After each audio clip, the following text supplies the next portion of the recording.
Day 3, let's kick it off. Have a great session, everyone. Here we go.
Before we begin, we would like to let participants know that if you wish, you may listen to this session in Spanish by clicking on the interpretation button at the bottom of your screen. Antes de empezar, nos gustaría mencionarle a los participantes que si desean pueden escuchar la sesión en español, seleccionando el botón de interpretación que se encuentra en la parte inferior de sus pantallas. Day of this Global Summit 2.0. We are so thankful that you could join us, and we're excited to welcome participants from all around the world. My name is Javier, joining you from Mexico City, and I am honored to be part of this executive team for the summit. My name is Joyce, and I'm joining you from Montreal, Canada. My name is Vinuth, and I'm joining you from Abu Dhabi, the United Arab Emirates. My name is Zoe, and I'm joining you from South Florida in the United States. And my name is Sarah, and I am joining you from Abu Dhabi in the United Arab Emirates. To start, we would like to remind participants that we, as a community, will not tolerate rude or disrespectful behavior, and asks for your patience with one another. In case you face any technical difficulties or have any questions about your schedule and the sessions you're attending, or any general questions about MEN Impact, our help desk is available to help answer any questions that you might have. A link that will be dropped in the chat, and you may access it at any point during the summit. We're incredibly excited to have you all here on the last day of the summit and look forward to making change in our communities together. Now, I would like to yield the floor to my fellow team member, Sarah, who will be giving a welcome speech. From delegates to directors, I cordially welcome all our guests to the final day of our Global Summit 2.0. Gathered among us today are hundreds of eager participants ready to wrap up this event with phenomenal workshops, innovative project proposals, and lively social hours. With our inaugural Dolphin Pool event and an inspiring guest speaker, this session will really open your eyes to the world of development. We are gathered here to share our passion for the 17 Sustainable Development Goals and our desire to implement change. From world hunger to marine pollution, this to-do list covers the world's most pressing issues that all 193 member states that adopted the agenda face. Despite the more developed or less developed status given to each country, it is clear that we are all in the same boat when it comes to our future. Our collaborative goal for 2030 is to have successfully eradicated all the problems indicated in the goals. With 10 years left, we are in a stage where we must start diverting our attention to these targets before it's too late. Hence, large events like these are founded in order to collect us like-minded individuals, celebrate our differences, and encourage the youth to take charge. With the launch of our SDG Sandbox and 11 student-led workshops, with themes ranging from climate action to polity education, offered in both Spanish and English, yesterday's sessions were an evident display of cooperative youth leadership. After having first-hand experiences listening to some of the conversations occurring, I can safely say that we have some keen young activists among us. Though the current pandemic has restricted us from having these conversations in real life, I would say that having this virtual platform has created the opportunity for eager individuals to participate in events like these that wouldn't normally be presented to them. I am positive that each and every one of you will log out of this summit with new perspectives on the world and its challenges that have been derived from the fruitful discussions that have taken place. As we merge into our final sessions of the summit, I implore you to have an extra careful listen to the presenters and our guest speaker, and ask yourself what you can do to help. To quote a specific lyric, "The time is now, the day is here." You are the future. Let's end this Global Summit 2.0 with a bang. Enjoy listening to our talented speakers, and I hope to see some of you in later sessions. Thank you, Sarah, for that. Now I would like to introduce our keynote speaker, Mr. Sergio Fernandez de Cordova, whom we are honored to welcome to today's final plenary session. Mr. de Cordova is the founder and chairman of the Public Foundation, where he leads the organization's engagement from the White House to the United Nations. He has developed partnership that today hosts the Latino Impact Summit, the SDG Media Zone, the Media for Social Impact Summit, and Blockchain for Impact, all of which are in support and in collaboration with various UN agencies. He was recently featured on our Communique podcast and has a lot to share with us about his work with the UN, with youth, and in support of the SDGs. A reminder to our audience members that at the conclusion of Mr. de Cordova's talk, we will be taking questions, and this will be facilitated none other than MUN at Home's Secretary General, Jaideep Singh. Please feel free to drop your comments in the chat. Mr. de Cordova, we know you're an extremely busy person, and we are honored to have you with us here today. Welcome again, and the floor is now yours.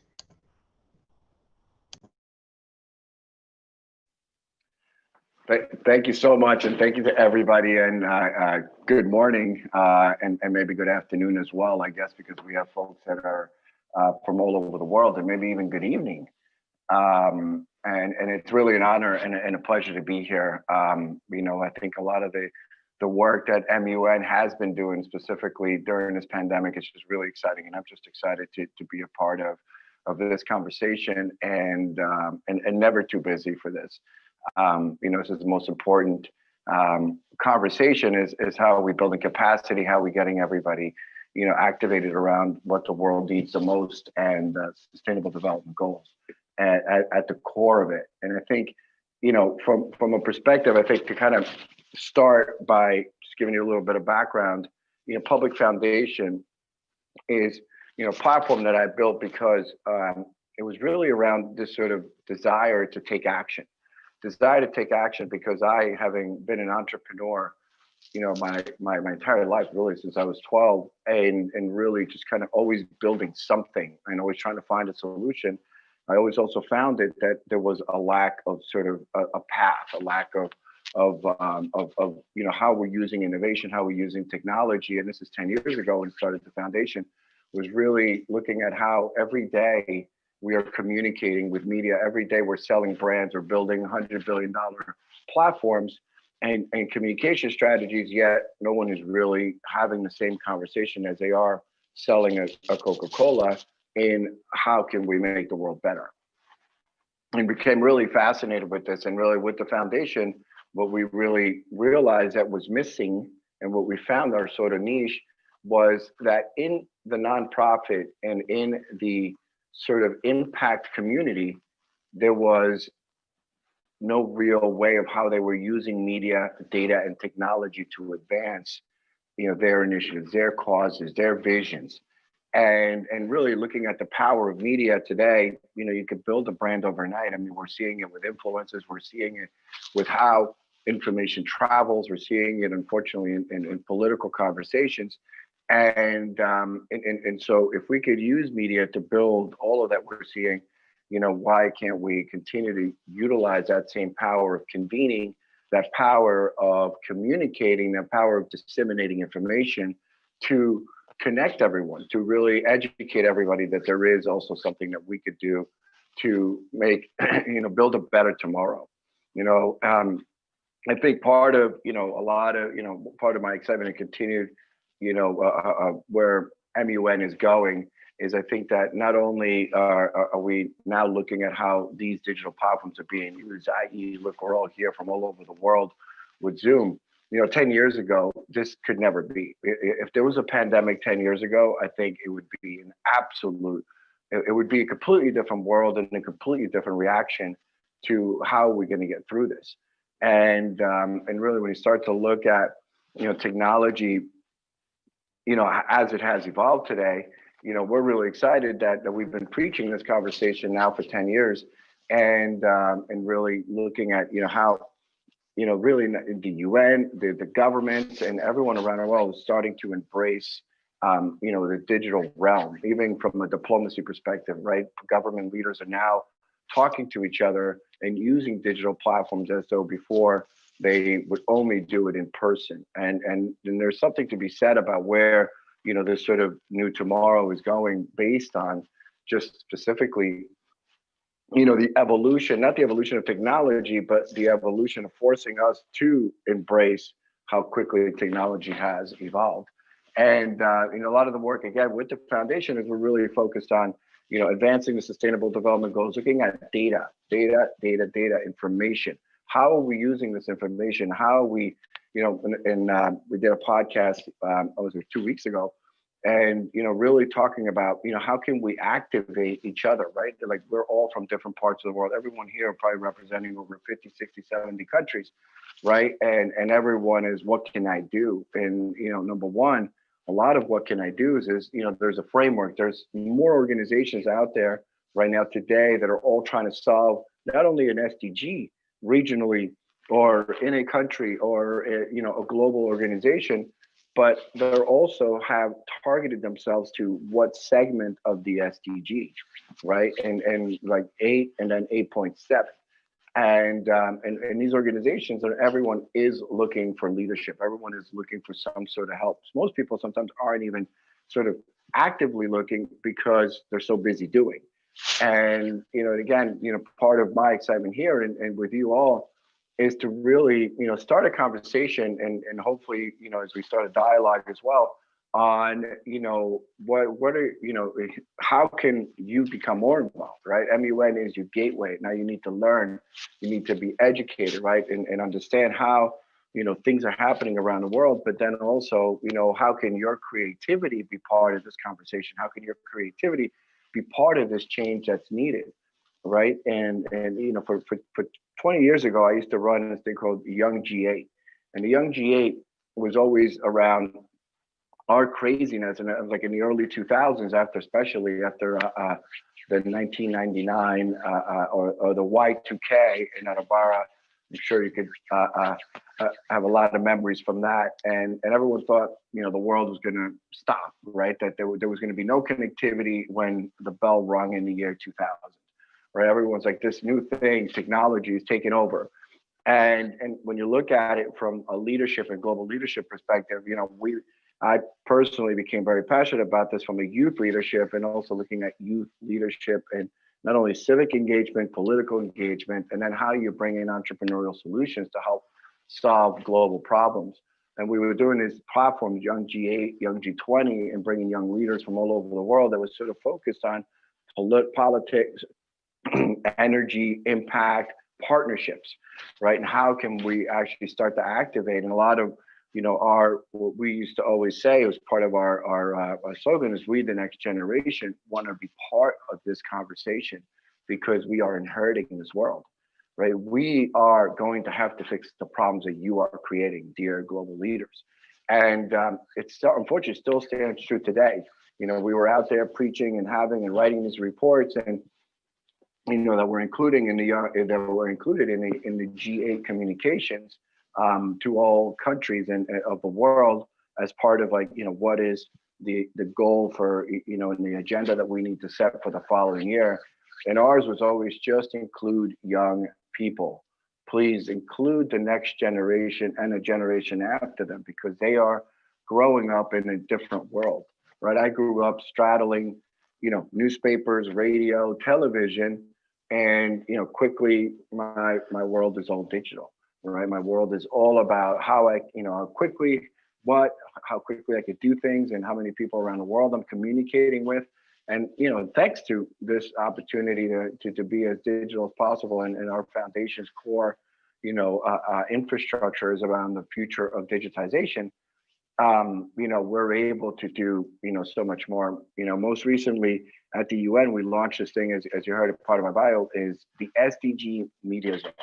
And the whole idea with the SDG Media Zone, it was a platform that, at the moment, the head of communications for the president of the General Assembly, Dan Thomas, says to me, the president wants us to come up with a means of communicating to everybody like ESPN, right? And the idea was, how can we create a platform in the UN when everybody's conversation is all around bureaucratic, policy, it's around lawmaking, it's around, or even the SDGs as they were discussed, they were more discussed as how the countries are doing the work that they're doing, and what does that mean to me? How can I get activated, right? And really, the opportunity with building out the SDG Media Zone was this sort of ESPN Sports Center meets the UN, right? Wow, it's like, imagine being able to interview these people as they're coming out of this dissertation that they just gave to the world about how XYZ country is meeting their goals, or maybe not, or has issues, and or their inability to meet the goals because no one's helping them. But by the time they're out of that conversation, and then they need to talk to their constituencies and their folks inside their country or the rest of the world wants to hear from one of these top countries, nobody ever heard their voice. They didn't have a human voice. And so, for us, the SDG Media Zone was really this means of saying to ministers, global leaders, heads of states, and saying, hey, tell us what you really care about. Tell us how you feel, right? Because when you're in there talking policy, there's no emotions. It's just, you're just watching conversations about, political conversations, right? And to most people, those tend to be the most boring things to watch. But really, they're humans, right? They're no different than you. Some of them could be your parents. And what do they really care about was never communicated. And for us with the Media Zone, it really gave us an opportunity to sort of humanize these world leaders as, folks that aren't just pushing an agenda or a conversation, but also, how we can relate to them, right? Who are they, and why do they do what they do? Why do they care? And so that in itself, is become a staple of the UN's General Assembly, when all members of the United Nations, as they're called, member states, all come together, all the heads of the governments, and unite. And this year, we had to actually, for the first time ever, I believe, was fully digitized, and we basically had to create, and we started the process 4 months before the General Assembly on really looking at, how are we going to do this? What type of platforms are we going to use, and then how we're going to communicate to broader audiences, such as folks like yourself, because of the fact that, without having the physical element, we were missing the ability to engage all the stakeholders that were showing up from all over the world. So, that Media Zone platform is really becoming an incredible sort of mechanism that, because of it, many other platforms have been launched. Others that are talking about it from a podcast, others that are looking at replicating it locally. And from us, the success of actually executing this and inspiring others to do is also an incredible piece of the success, not just the communication strategy, but also inspiring folks around the world to create their own platforms around, sort of what we initially started. And again, today, what we do is we focus a lot on, strategic partnerships, data still, communication strategies. Most recently, we're helping Fabrizio, who's the head of the UN 75, look at another means of how we, yesterday was celebration of the 75th anniversary of the Declaration of Creation of the United Nations and the signature in San Francisco. But what we're looking at is saying, okay, how are we creating action? We have to educate, engage, and activate. And how are we doing that, right? How are we using UN 75, the opportunity that we're celebrating 75 years the peacekeeping missions that have been done since then, all the innovation that has been launched in the social sectors, and looking at the next 75 years in the middle of a pandemic. And it's been interesting. We created a video. We're creating a lot of, next week we're releasing a lot of different initiatives that are focused on activation and, again, engagement, education, right? All of the different elements, and how somebody, if they don't know anything, how can we be educated? If they are, active, but then how can we connect them, right? How can we create more partnerships and continue to engage and activate people around the world? I think that, with that, I think it'd be more exciting to do Q&A. So I think I could talk about all this stuff forever. And, one of the things I will say is, I was just talking about UN 75. If some of you have not seen the report, it's the UN 75 report that was the final version from September. It's an incredible report around, what are the different things that are and are being talked about, as the UN goes into a year-long celebration of the 75th anniversary. I'm happy to share that link as well, if anyone's interested in seeing the report. It's only 90 pages. So with that, I think I'd like to open it up for some Q&A, or how do you want to run this?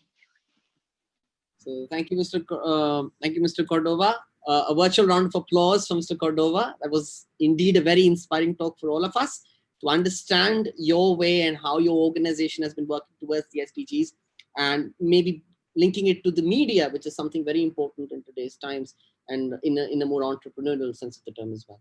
So we will now be moving into the Q&A segment of this talk. Before we do so, I'd like to introduce myself. My name is Jaideep Singh, and I'm the Secretary General of the MUN at Home program here at MUN Impact. And I will be taking up the Q&A segment, wherein we will be looking into the questions asked by our participants on the chat. I'll read up the questions, and Mr. Cordova, if you could answer them, that would be great. Let's go into our first question, which comes from Santiago, who joins us from Colombia.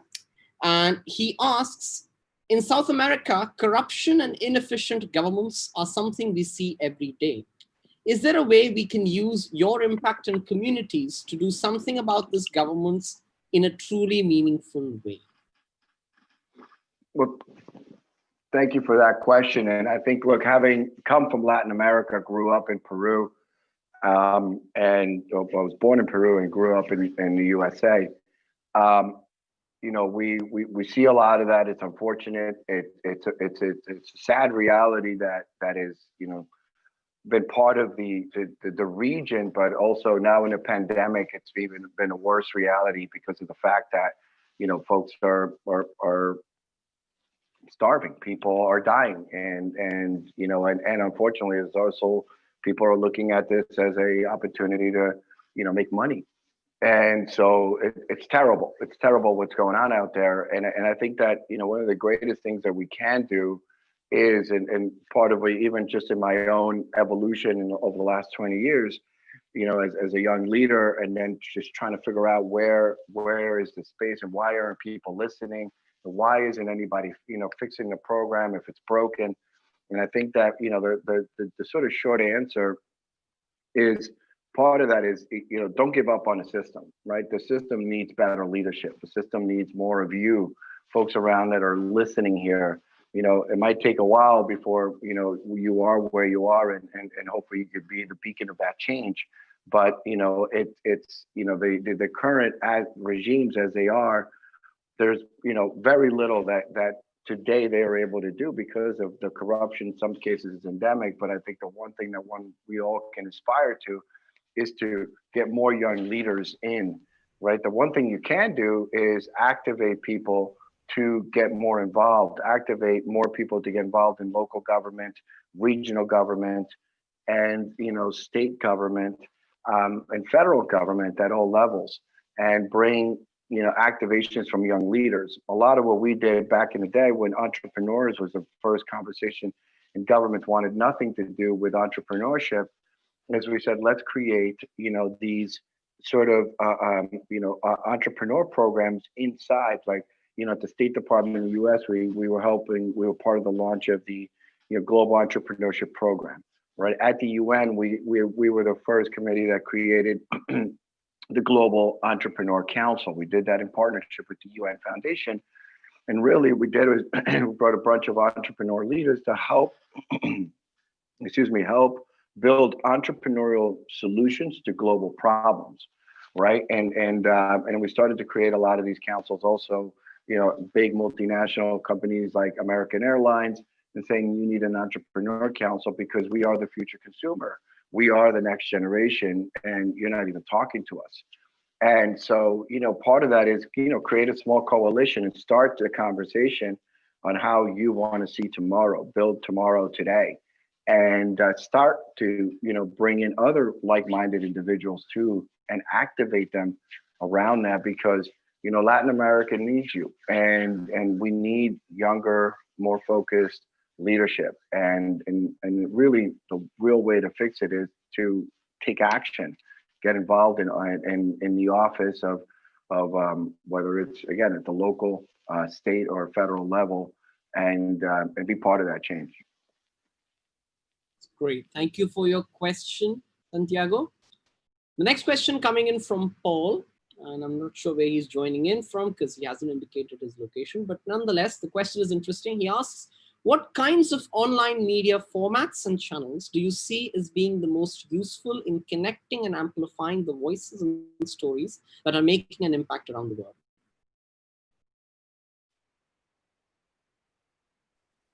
That's a great question. And I think that when you're looking at it from digital platforms, we're going through that same conversation now when we look at, even what I was just explaining to you all on UN 75 related events, the next 12 months of engagement, right? And part of, when we're looking at it, part of that journey is education. You have to educate everybody. What are the digital platforms that are the most efficient in doing so?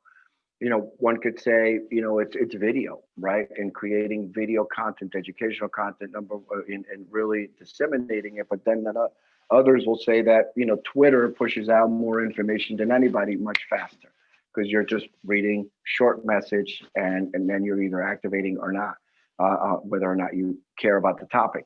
And others are using, again, some of these, Zoom events. From our perspective, we feel that there is not one, it's a combination of all, right? It really depends on, what the type of penetration is at, sort of in your local country and what is the most successful platform there, because what is the most successful in the US, in Colombia, it's not, right? In Peru, it's different. They all have this sort of local ways of how, information is being delivered and how information is being shared. And so to me, I think that there isn't one specific, it's really the recipe on how you are, putting the message together and how you're engaging people, how you talking to them, because that's really the key in digital communications. It's, do you know your audience, right? A lot of people sitting there will put these messages together, and this is a lot of the work that we do with these government groups and these intergovernmental organizations, a group of different governments around one agenda, but yet they don't know how to talk to the younger generation, right? They haven't figured it out. And in some cases, they're just focused on here's the message, not how is it received. And in digital communications, it's really, really important to actually, embrace that very much, because it's a combination of all and then localized, basically, culturally adapted. Thank you for that question, Paul. The next question coming in from Ilyas, who asks, how do you think tomorrow's world will be different? Will the next pandemic be drastically different from the current one? And if yes, in what way? I think that's a deep question on with a next pandemic, but the element of, I think, what's happened to us, and as I said earlier in my opening remarks, the element of how we are transforming digitally, especially across government lines, and how organizations are actually realizing that that there is a better way to do things faster, right? This pandemic has really taught us, how to be more efficient.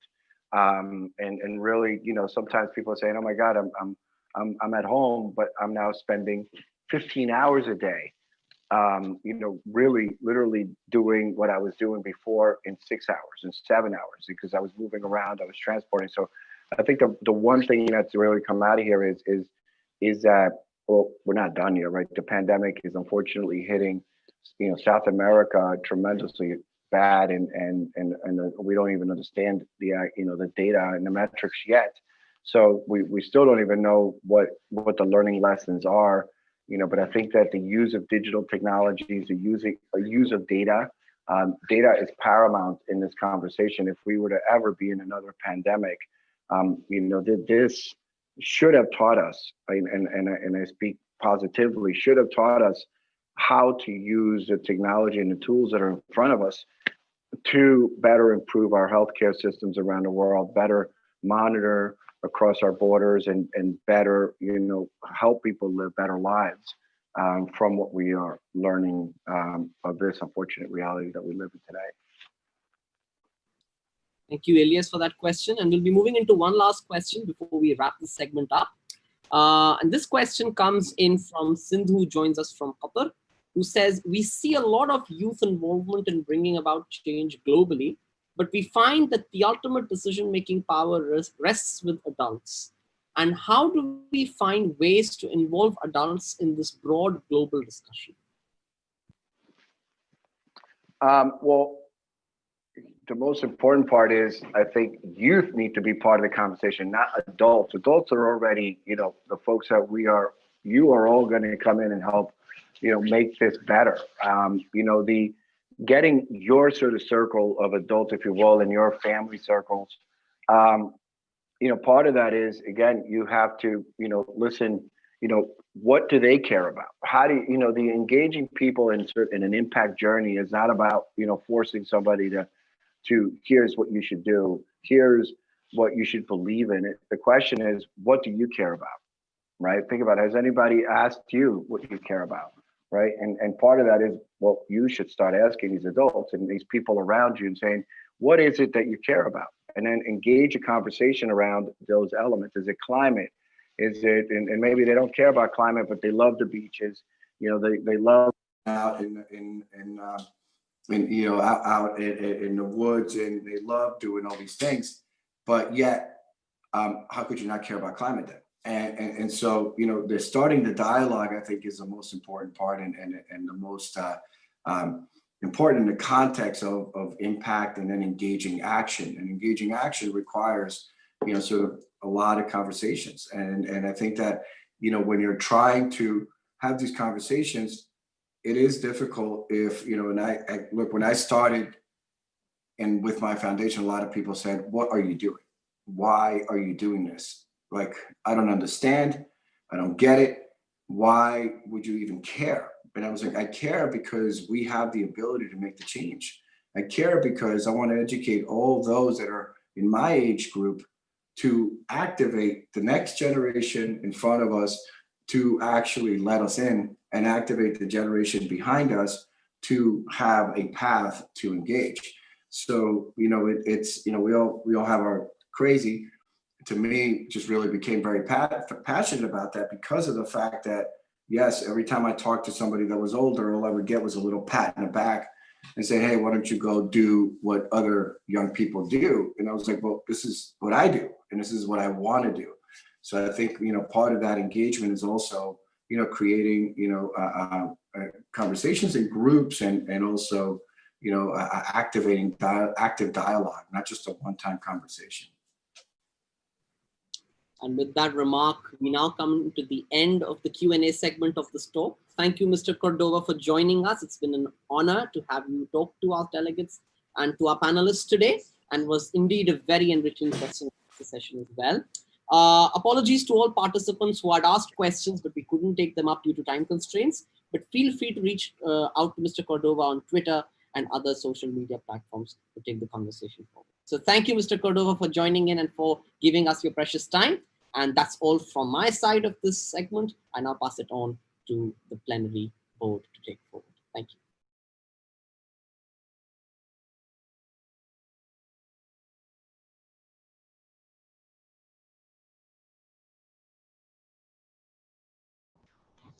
Okay, thank you so much, Jaideep, for facilitating the Q&A session.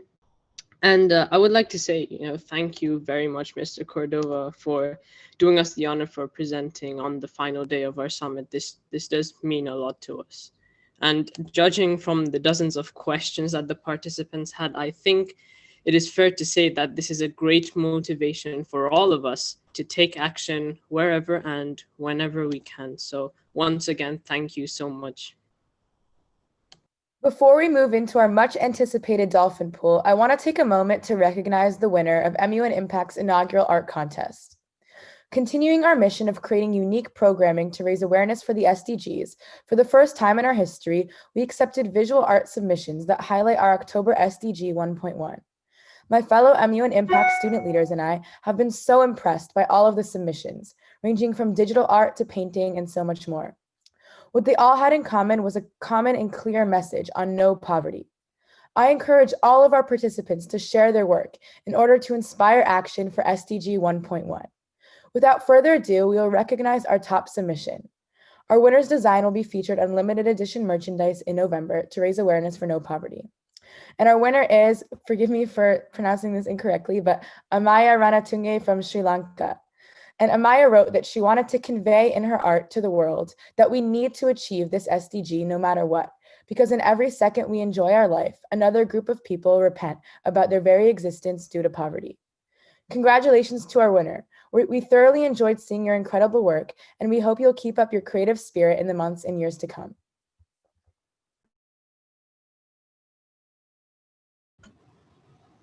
Before we move on, I'd like to take a second to remind you about the SDG word cloud that we've been building and that we've had up since the beginning of the summit. Participants, over the last 3 days, you and your peers have been filling in words that you think of when you think of the Sustainable Development Goals. And after 3 days of workshops and discussions and networking, our word cloud is finally complete. It is a testament to the spirit of change and hope that has been prevalent throughout the summit, and we hope that that spirit will stay with you and continue to inspire you moving forward. Here is the word cloud, so thank you to everybody who sent in your thoughts about the SDGs. We're all so happy to see all of your thoughts. It's truly amazing to see that hope is the prevalent thought that you've all had. And yeah, again, thank you so much for sending in your words and for, being so amazing this entire summit. We know that this spirit of hope is going to keep moving us forward. And so, yes, thank you all so much. And now we would like to share an end of summit video produced by our press team. Special shout out to our head of global communications, Mustafa Muhammad, for today's video. Enjoy. About 90 days ago, at the first ever MUN Impact Global Summit, we learned that there is hope for a better future. The 1,800 plus participants and presenters taught us that we have the power to enact change, to create a world we want to live in. Now, only 3 months later, after MUN Impact's second Global Summit, I know why we have hope for the future. We have hope for the future because of the young climate activists who are breaking language barriers and expanding STEM education. We have hope for the future because of the MUN students who are building bridges between international and local communities. We have hope for the future because of the sustainable fashion advocates and SDG musicians and gender equality heroes. This summit's focus on action and impact brought in student and adult presenters from around the world who have taken real, concrete steps in pursuit of the Sustainable Development Goals in their own communities. But listening to inspirational presentations is one thing. Not only did we learn from our successful peers, but each and every Global Summit participant walked away with their own impact. For the first time in our history, MUN Impact hosted SDG Sandbox Strands, during which students created their very own original proposals to solve one of the 17 SDGs. And a lucky few presented their solutions before a panel of experts at our inaugural Dolphin Pool session. Now that an impactful 3 days is coming to a close, I'd like to ask you all, what now? Over 2,000 student participants, over 108 countries, 3 plenaries, over 50 sessions, social hours, Spanish strands, musical performances. We've truly done it all. You have the tools to make a change. It could be you next time, presenting at our 3rd Global Summit before thousands of young global leaders. So I implore you not to stop here. You all have the power to own the SDGs. Starts in your own home, your own backyard, or on your own streets. So go out and do something. Because we already know that there's hope for the future. But it's up to us to act on it. Thank you all so much for attending the MUN Impact Global Summit 2.0, and I can't wait to see you next time as a presenter, participant, or even a member of our very own leadership team.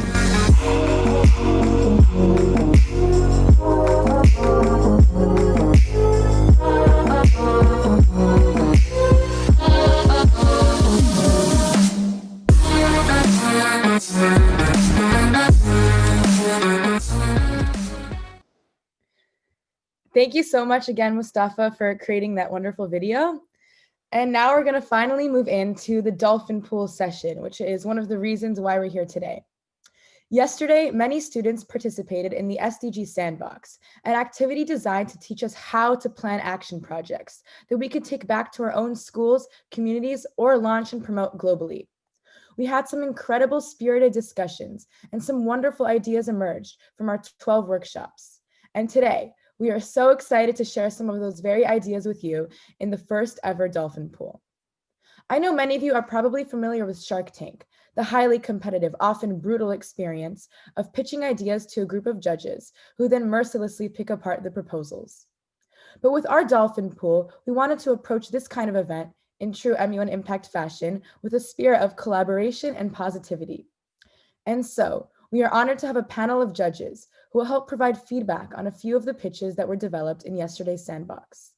Joining us on this panel today are, first off, our keynote speaker, Sergio Fernandez de Cordova, founder and chairman at Public Foundation. Second, we have Peter Cameron Burnett, CEO at Funnel Republic in Devon, United Kingdom. Third, we have Alex Tregenza, educator from Bilbao, Spain.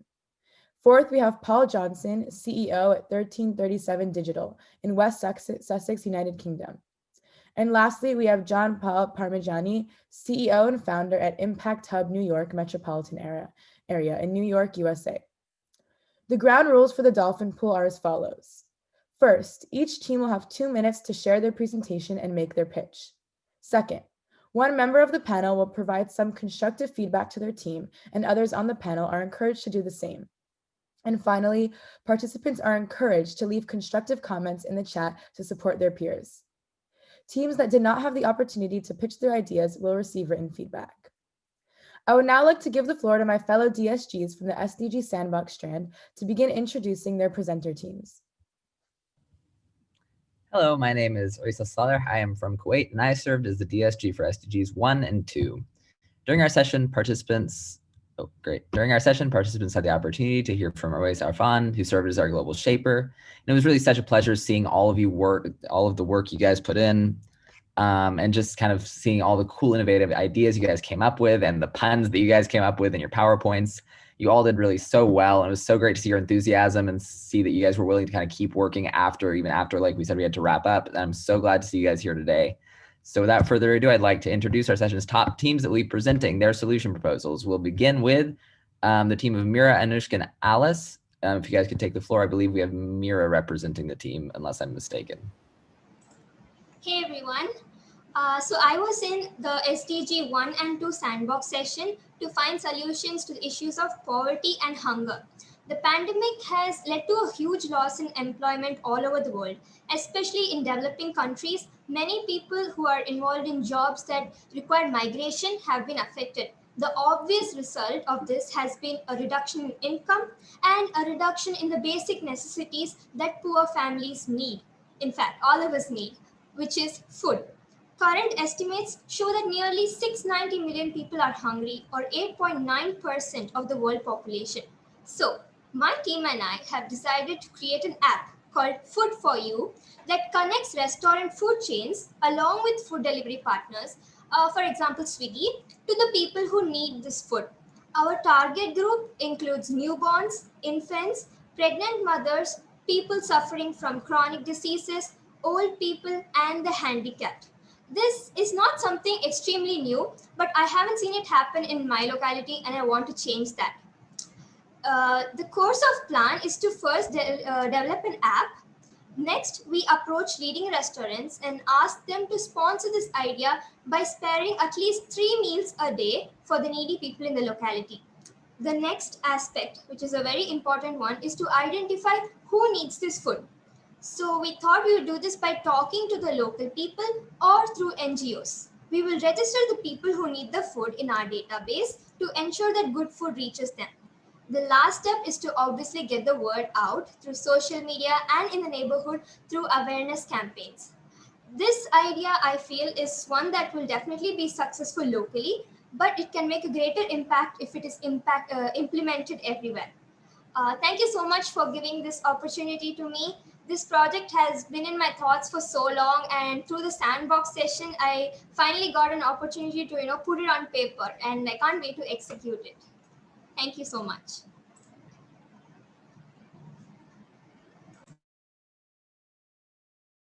So now we will hear from our panel to provide feedback for this group for a few moments.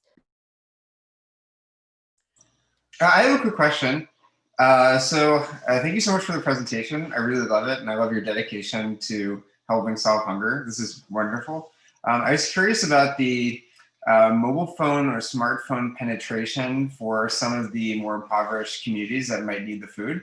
And so how would it work if someone really needs the food but doesn't have a mobile phone that's able to run an app and be able to communicate on the platform? So we thought of the app to basically connect the restaurant and the food delivery partner to these areas, but registering the people who need it, we'd have to do it on the ground. Yeah, poor people, they would not have phones, definitely. So we'd have to register them, or maybe they're already known to an NGO, and we would go through the NGOs then.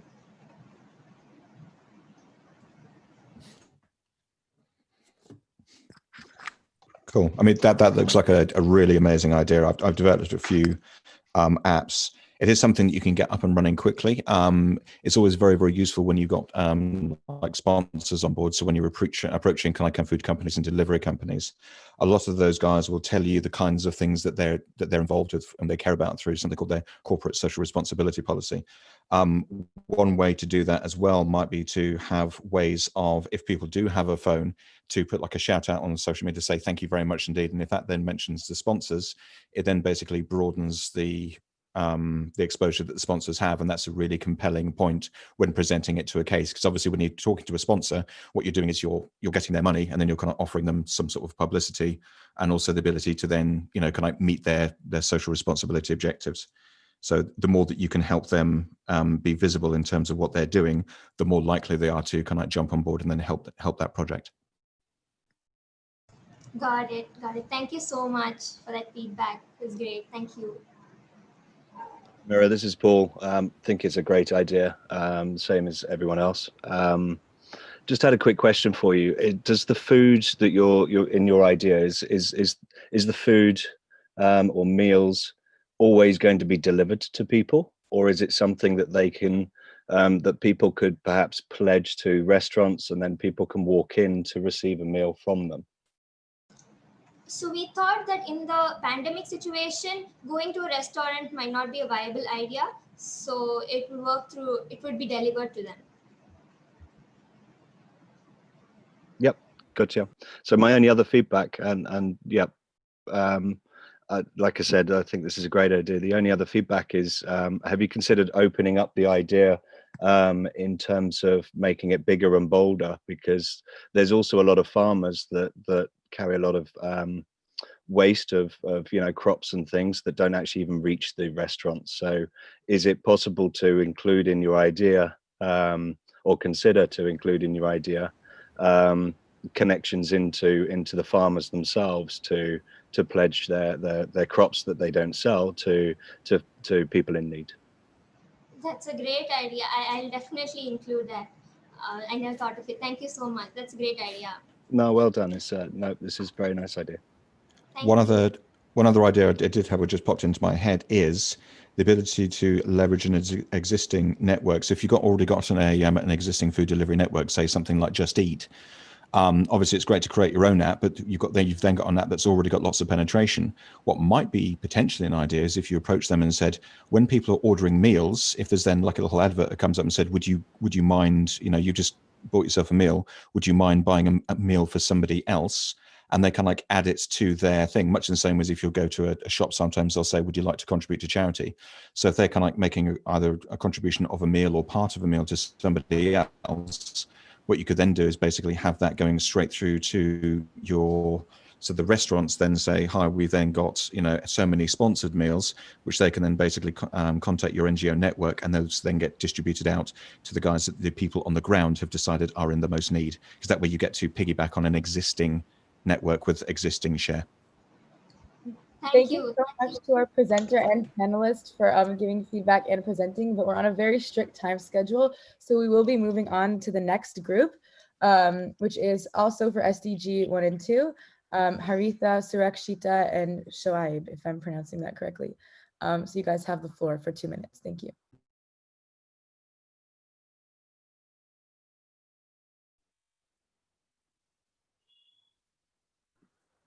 Okay, we're just gonna move on then because we are. Yeah, sorry, Zoe. Oh, no worries. Sorry. Yeah. So the project that I will be presenting was prepared by Haritha, Hari, Shoaib, and me. My name is Surakshita Singh. Hi, everyone. We work together on SDG Sandbox for SDG 1, and that is no poverty, and SDG 2, that is zero hunger. In our discussion, we focused on the ways we can end these issues, as well as established a few relationships with other SDGs in order to find a more inclusive solution. We named our group as EPHA, which stands for Eradicating Poverty and Hunger Army. There's a need to end poverty and hunger as these are basic issues which have major impacts. They are spread at the grassroots level in rural as well as urban areas, which acts as a hindrance for the development of nation. For our action plan, we had formulated 4 ideas for starters, which are facile to implement as well. In No Poverty Solution, we focus on distributing food among underprivileged groups in societies by buying from agriculturists at a higher price by providing them with a decent remuneration and provide the purchased food to the people who do not have access to it at a cheaper rate. This idea is framed for rural areas. Taking leftover food from restaurants and distributing it in the outskirts of our city to provide a momentary aid to the people who do not have means to consume a bare minimum of 1,200 calories a day. This idea is inspired by the Robin Hood Army that works in India, providing skill-based education so that people have a source to earn through which they can sustain a living.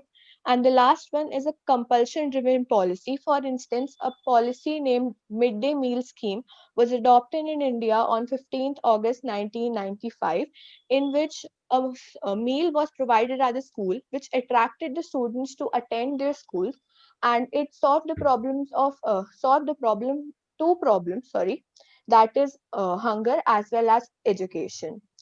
So the enlisted solutions can only be adopted at every place of the world if the privileged part of the 7 billion population of the world have a common intent to eradicate these issues by digging into its inception and finding the main cause to this effect.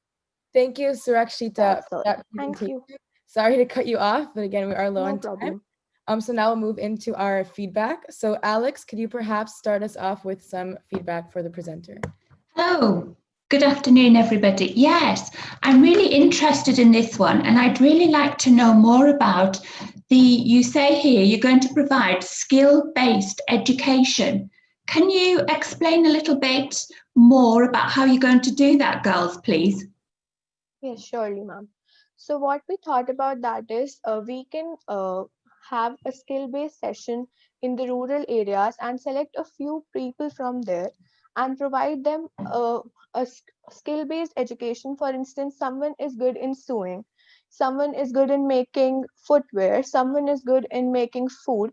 Then we can provide them section skill-based education so that they can earn a living in their lives.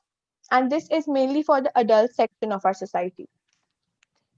Okay, that's very interesting. Thank you. Mr. De Cordova, do you have any feedback for the presenter that you'd like to share? Of course, thank you, Zoe. So Rashida, this is actually something that Peter was talking about to Mira before, and really kind of how you bringing these pieces together. And I mean, I think that listening to the first two, it really seems that there is a lot of similarities, and one addressing sort of the actual marketplace in the industry, the other one actually addressing the product that's already being delivered. And I think, have you, when you're looking at this, are you thinking about building this platform independently, or really as a means of collaborating with everyone else, just like Mira, to bring them together so that we could scale and activate much faster? Definitely by collaborating, so. Thank you guys so much. So we do have to move on to the next group, but thank you to our panelists and to our presenter.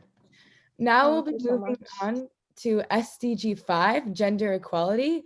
So I had the honor of helping lead this SDG Sandbox session yesterday, and we heard from an amazing global shaper from Ecuador, Manly Ramirez.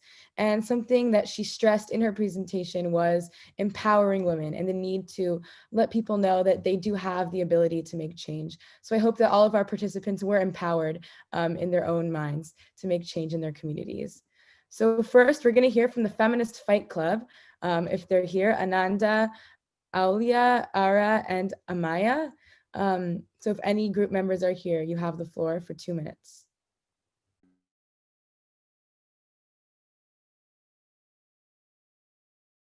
I think I saw Ananda earlier, if she's still in the Zoom. If someone wants to verify.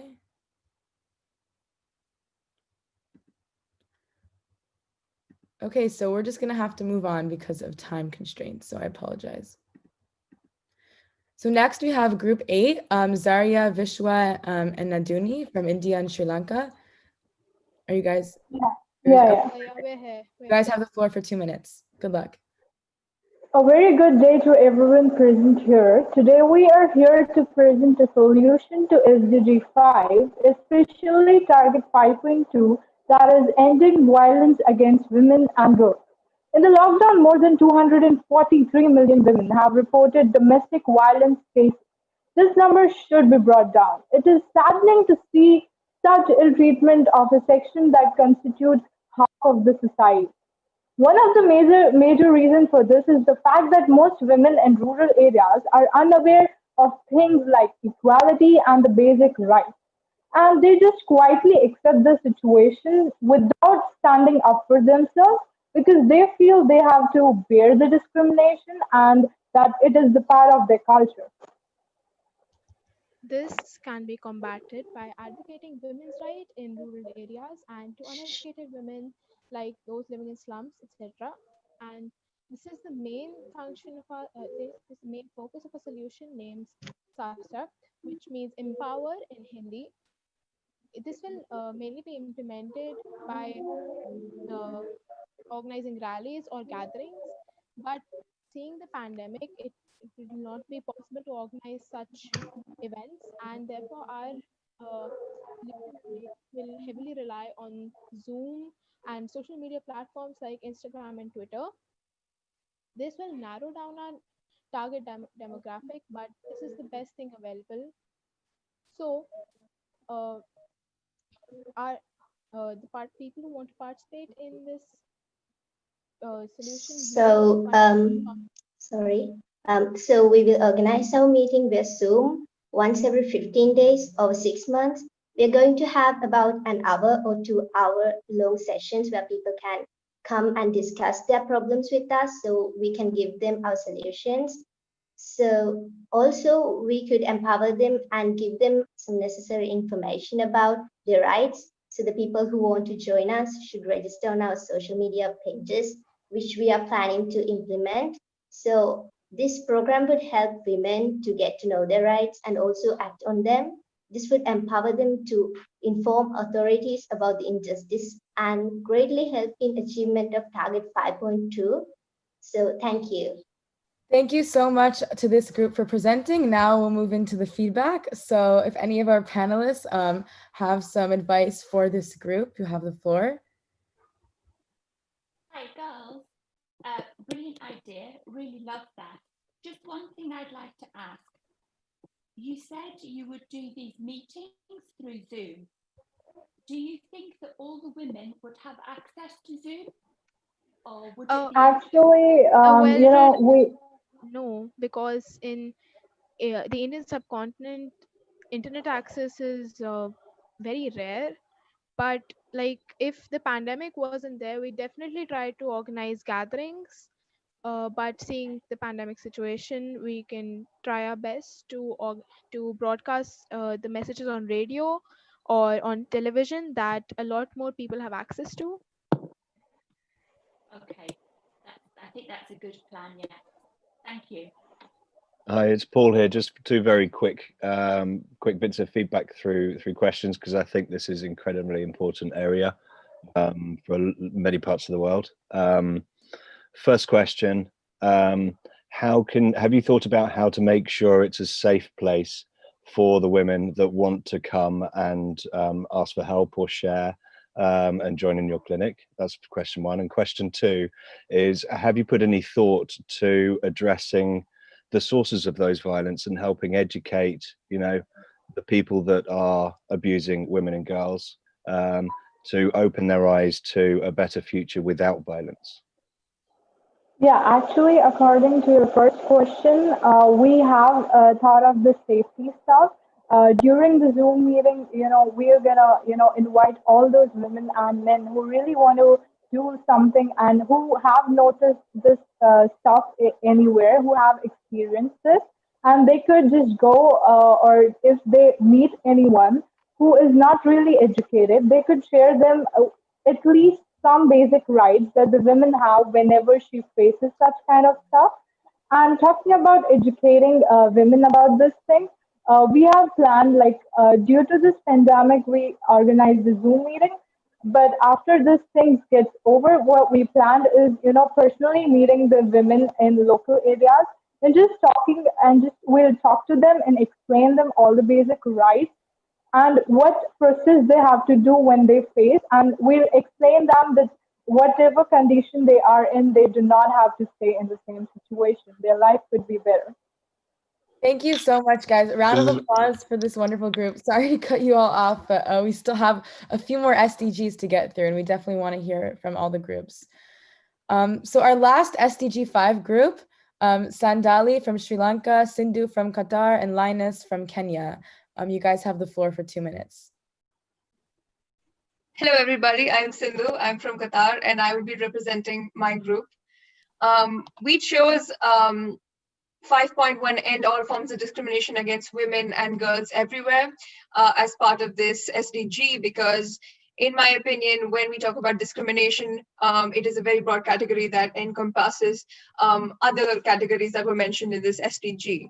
And the reason why I believe that we need to talk about this and why it's so important is because this is something that happens on a wide scale and is a global phenomenon. We are not just looking at something that happens only in backward or third world countries. This happens even in first world countries. And we need to empower voices of the people who are being, sexually harassed or violently abused. And also talk about the various forms of discrimination that happens in the workplace, in our economy, in our governments, so on and so forth. And one of the things that we wanted to have as part of the solution is to try and empower people to be able to look at certain situations in which discrimination is happening and raise their voices. Because I know that a lot of people are spreading awareness about this, but not a lot of people are standing up to the fact that discrimination happens on a daily basis in their homes and in their workplaces. And it is time for all of us to stand up and take a stand against it and make sure that whenever something like this happens in our vicinity, we don't just be bystanders, but we actively Okay, so moving on talk to our about it. solutions, Yes. we would first aware children on what their rights are, because in some places they don't even know what their rights are in order to achieve them. So it would be included in their curricula with the help of the governments and such organizations such as MUN Impact. And also the second one. Thank you guys so much, but we have to move into the feedback portion now. So Mr. De Cordova, would you like to start us off with feedback for this group? Thank you so much, Zoe. But one of the things that I was just writing down, and literally as we were speaking, is we actually launched a campaign in the U.S. talked about It's on Us, and part of the things that we learned about sexual abuse and gender equality and abuse overall was the element of making sure that we included everyone that is part of the conversation, right? Make sure that not only you're including the men, make sure that you're including all the different communities and the resources. And I think with what you're talking about here, I think one of the, just part of that education is literally also include not just your group, but bring everyone into the conversation because it impacts everyone. Yes, that's right. Thank you so much. And I would add, and this is I love this. Sorry, go for it. Thank you. Okay, I would just add, and this I think advice applies to many of the people who have been presenting too, is that if you can take a chance to embed any of the communication to the groups that you're trying to impact in technology that they're able to use and access on a very wide basis, then that's usually a very good practice.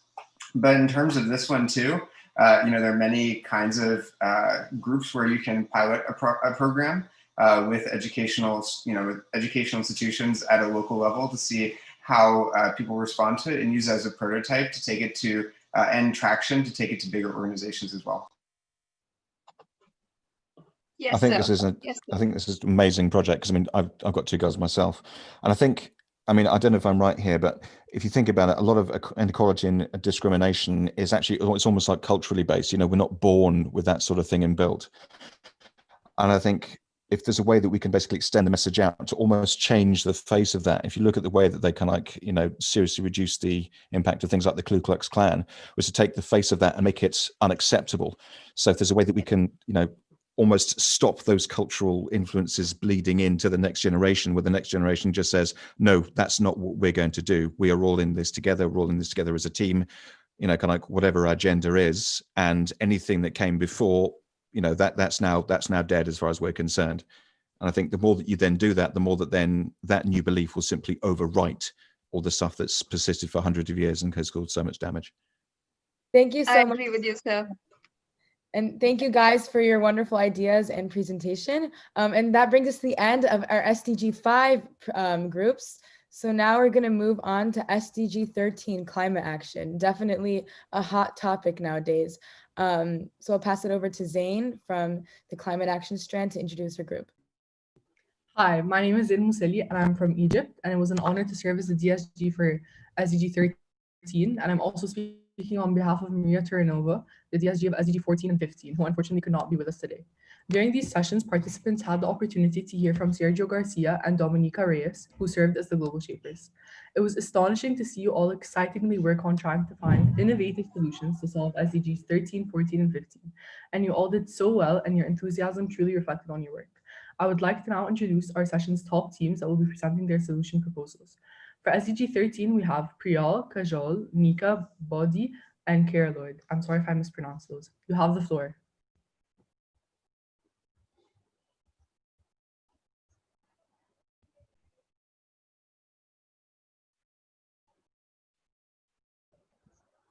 Are the presenters in the session? Yeah, Priyal is here. Priyal J from India. Could you please unmute?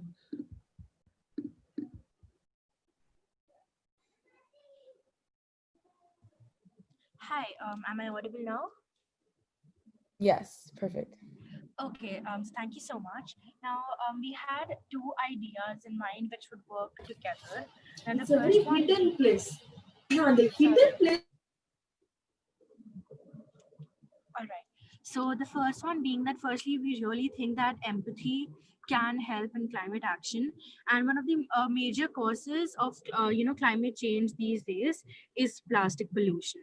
So one of the, major areas where plastic pollution is very, very prevalent, and usage of plastic is on a very large scale. That is in ice cream parlors, wherein the pre-packed ice cream cones and all the other stuff is given in plastic bags. So this idea is totally volunteer based, wherein we'll ask for volunteers every week who will be taught to make cloth bags for small cloth bags for the ice cream vendors, and they'll be given a target of, let's say, 25 or let's say 20 cloth bags per week.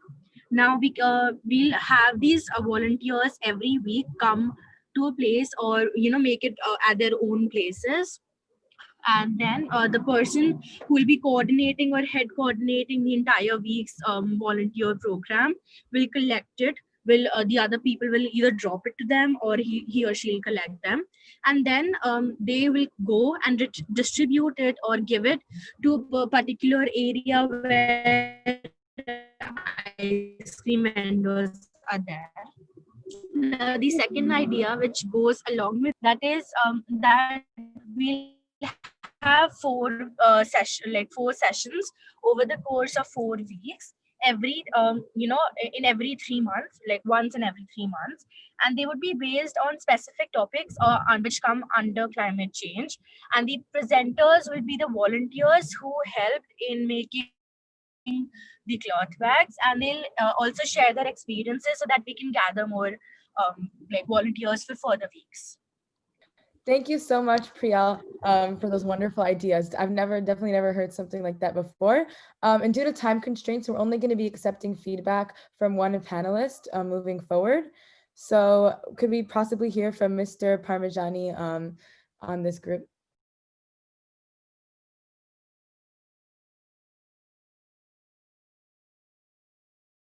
If not, another panelist can jump in and provide feedback.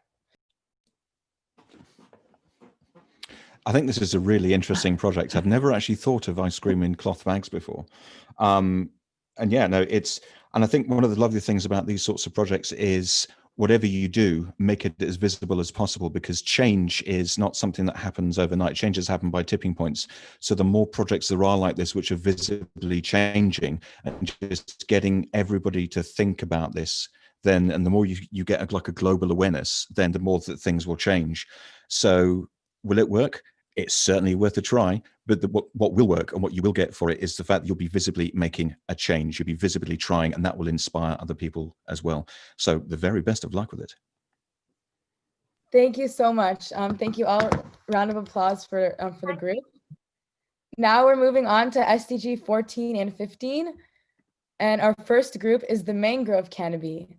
Maria, Gladys, Domenica, Mohammed, and Sayamera, and Nicola. This group is really diverse. We have UAE, Ecuador, Russia, Switzerland, Malaysia, Spain. That's really amazing. Is someone from the group here to present?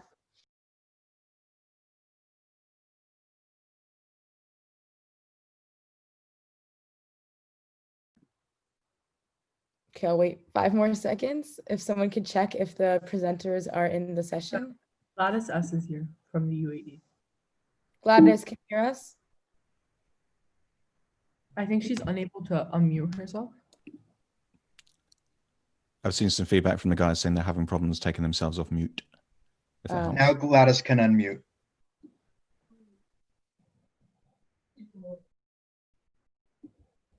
Hello?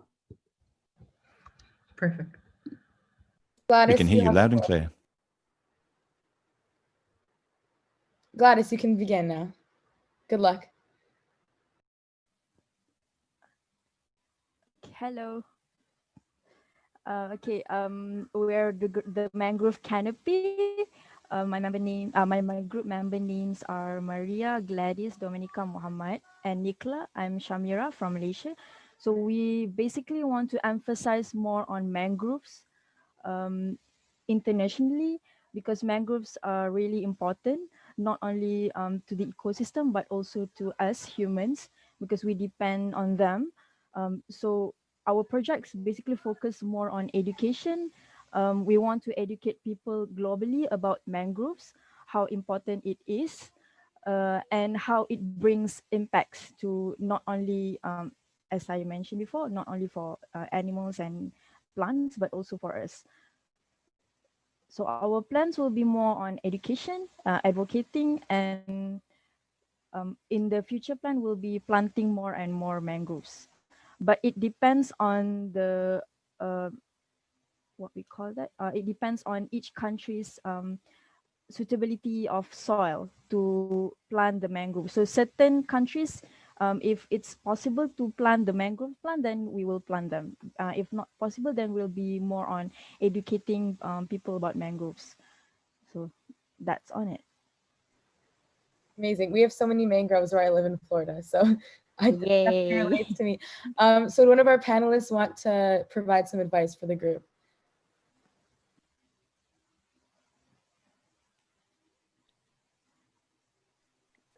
It's Paul here. I'll be honest, I don't know much about mangroves, but I know quite a bit about Malaysia, having lived there for 3 years, and I would love to see I would love to see less palm oil trees, definitely. So, and mangroves around the coastlines. You've got some amazing places there. My only feedback really is, yes, all of this conversation work is brilliant. Specific to mangroves for man, I feel it's it doesn't fit with SG5. Perhaps you can brand it woman grove for humans or something that's more inclusive, because I just find that quite an unequal phrase, mangroves for man. It's for everyone. Okay. Thank you so much. Yeah, maybe you guys can work with the SDG 5 group and create a solution together.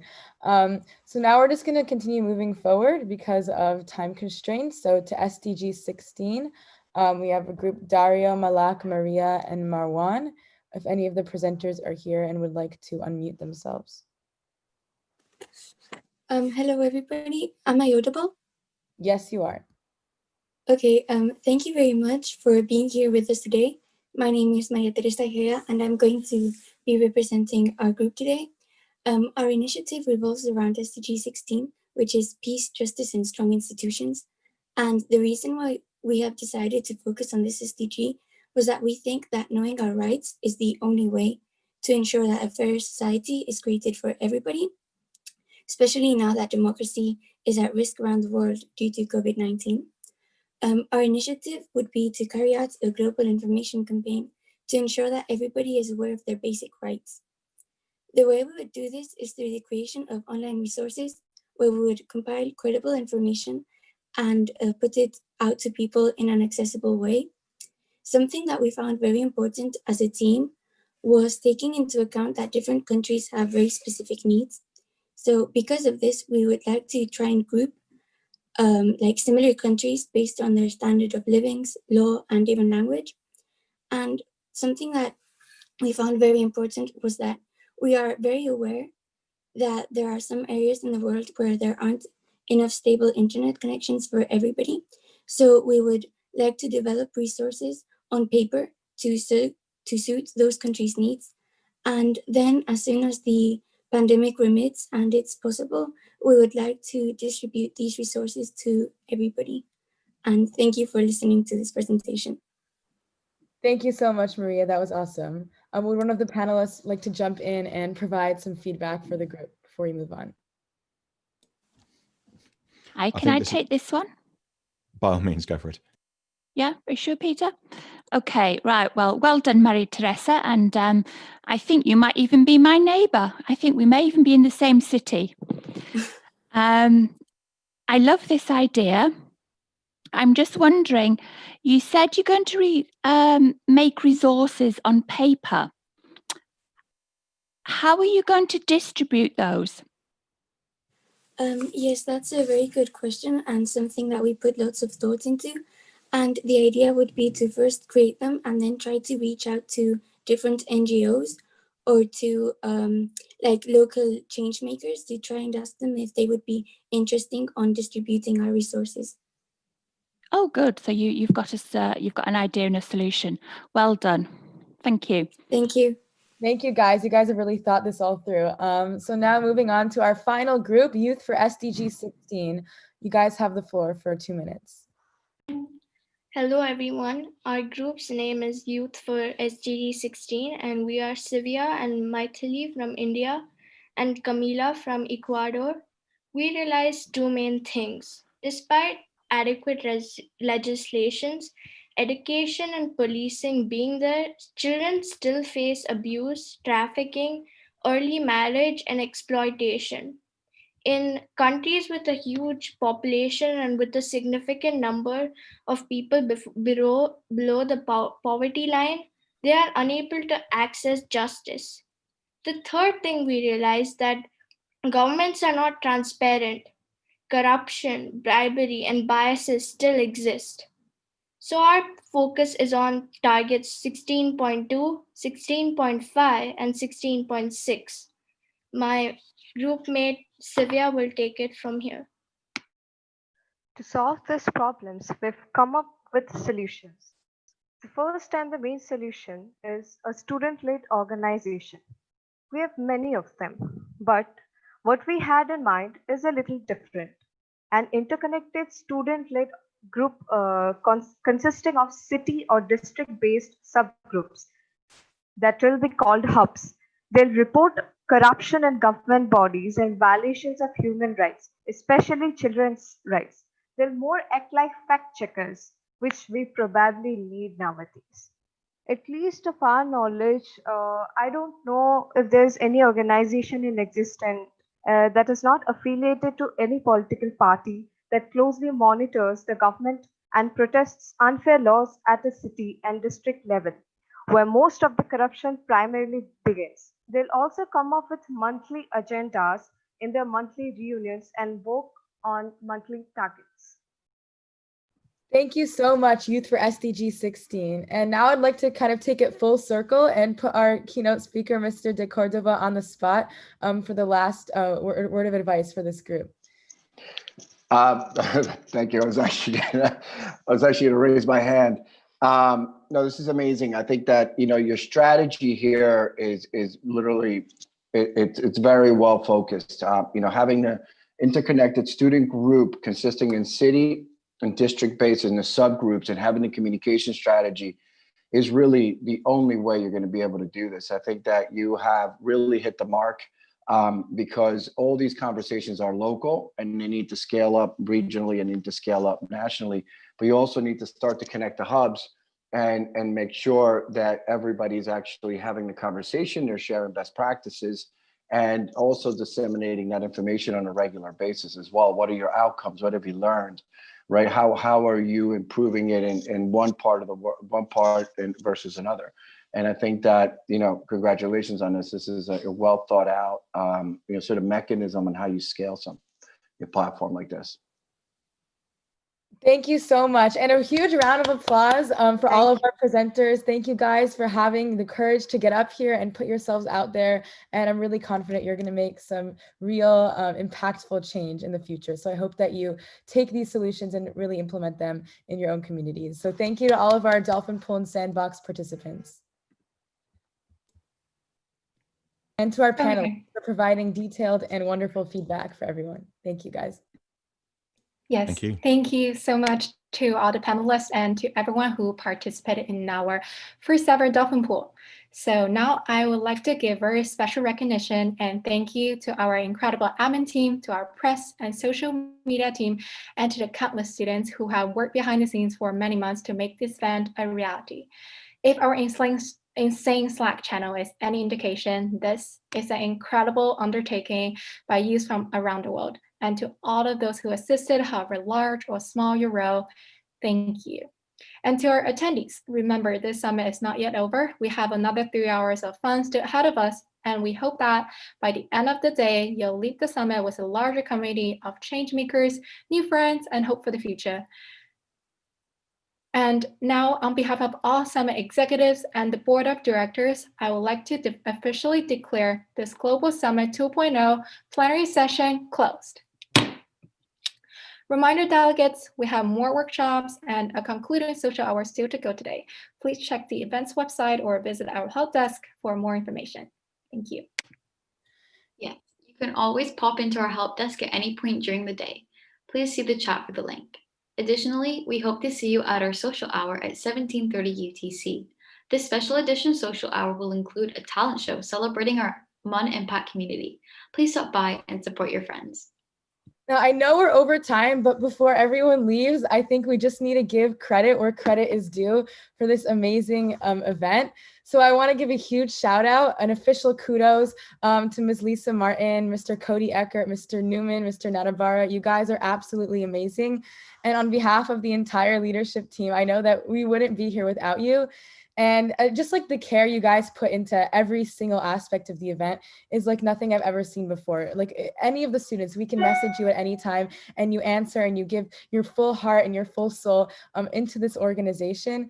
And I know that we all are in awe of the amount of work you do. Like, you know, we can organize plenaries and present at sessions, but all of the behind the scenes stuff that goes on, like the registration and the emails and the building of the events website, we know that it's been super stressful, but I think that it was all worth it because this was absolutely incredible.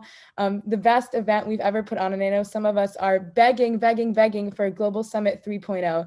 So even though we know that's so hard and it's so much work goes into planning it, we love it. You guys make us so passionate about MUN Impact, and you've really given us a platform to use our voices. And I know that we're all beyond thankful for everything you guys do for us. So from the bottom of our hearts, thank you for everything you've done.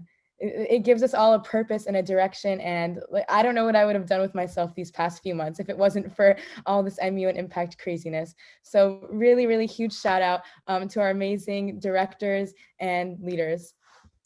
Thank you guys for everything. Thank you, Zoe. That's really, really sweet. Let's end on high hope, shall we, Natabara? And feel free to push out. Oh, Natabara's on the spot there. Our sessions are going to start a few minutes late, so that's okay, but feel free to push off, go to the events website to find an event if you haven't signed up. And Natabara is going to queue up our last video. If you haven't seen it, you're going to want to stick around, and we'll see everyone hopefully at the social hour. Thank you. It's been a pleasure. You guys have been great. Hi guys, by the way, the post on social media will be in around 3 minutes, so yeah, please kindly wait.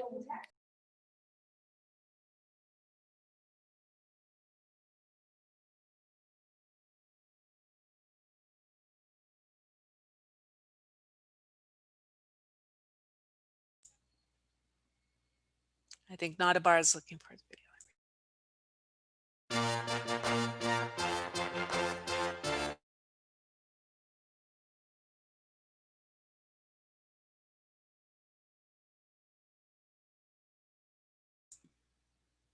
It's Paz Natabara.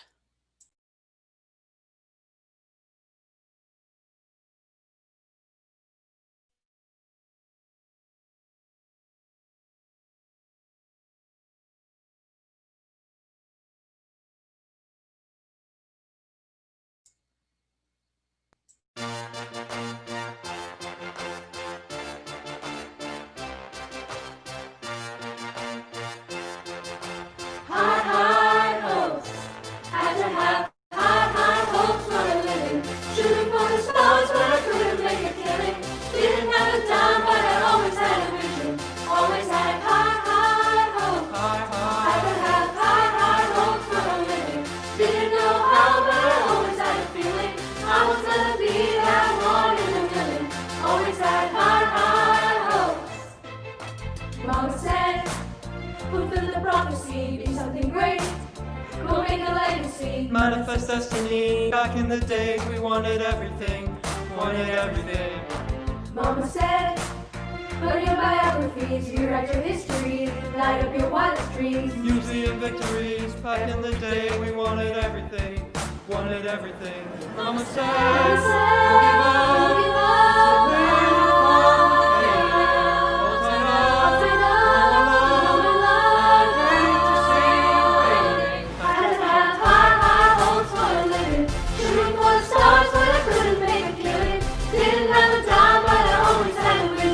Always had high, high hopes. Had to have high, high hopes for a living. Didn't know how, but I always had a feeling I was gonna be that one in a million. Always had high, high hopes. High, high hopes. Mama said, it's a proof of oddities, strangers and satyrs. Ain't never wanna be. The wind and the novelties don't ever change. We wanted everything. Wanted everything. Stay up on the rise, stay up on the rise, and never come down. Oh, stay up on the rise, stay up on the rise, and never come down. Mama said, don't give up. I'll turn up. They say it's all been done, but they haven't seen the best of me. Hey, hey, hey. So I got one more run and it's gonna be a sight to see. Hey, hey, hey. Had to have high, high hopes for a living. Shooting for the stars when I couldn't make a killing. Didn't have a dime, but I always had a vision. Always had high, high hopes. Had to have high, high hopes for a living. Didn't know how, but I always had a feeling I was gonna be that one in a million. Always had high, high hopes. Had to have high, high hopes for a living. Shooting for the stars when I couldn't make a killing. Didn't have a dime, but I always had a vision. Always had high, high hopes. Had to have high, high hopes for a living. Didn't know how, but I always had a feeling I was gonna be that one in a million. Always had high, high hopes.